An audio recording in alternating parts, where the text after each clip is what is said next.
So I'm going to ask, did you like the movie Non-Stop? Because if you did, then there's a pretty high chance that you'll like this movie. For me, I thought both of these movies are just average. You know, they're fine. By the end of it, I didn't think, oh, that was a good movie. I just thought it was an entertaining watch. I didn't hate it. But on a technical level, I would say that the Commuter is a little bit better, as they try some unique things with it. But I'll talk about that in a sec. First off, let's talk a little bit about what the Commuter is about. So the movie is about this daily commuter, this guy that catches a train to and from work every day he works. Now one day this lady comes up to him and offers him a task to do. And at the time he thought this task seems pretty straightforward.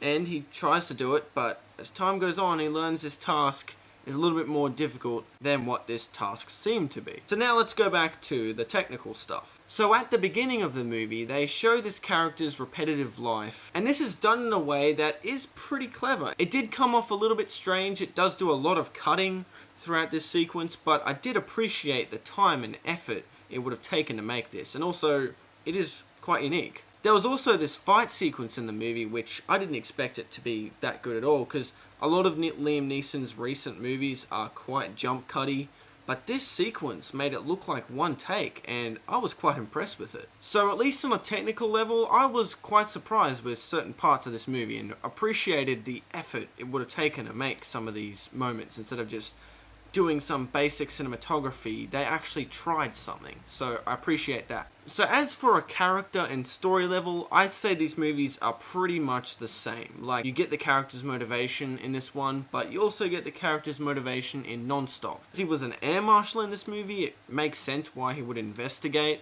As for this one, I won't really give away anything, but his motivation did make sense. So basically, I thought this movie, just like Non-Stop, it was fine. Even though this movie does have a pretty satisfying ending. It's kind of predictable, but it was fine. I've said that a lot.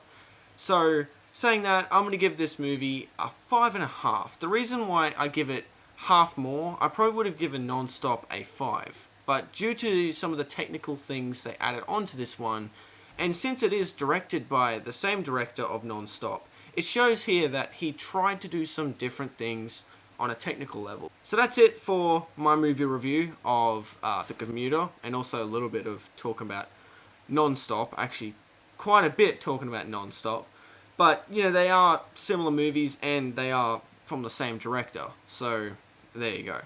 So I hope you enjoyed the video, and if you did, consider hitting the subscribe button so you can see more reviews I've made, and I'll catch you in the next one.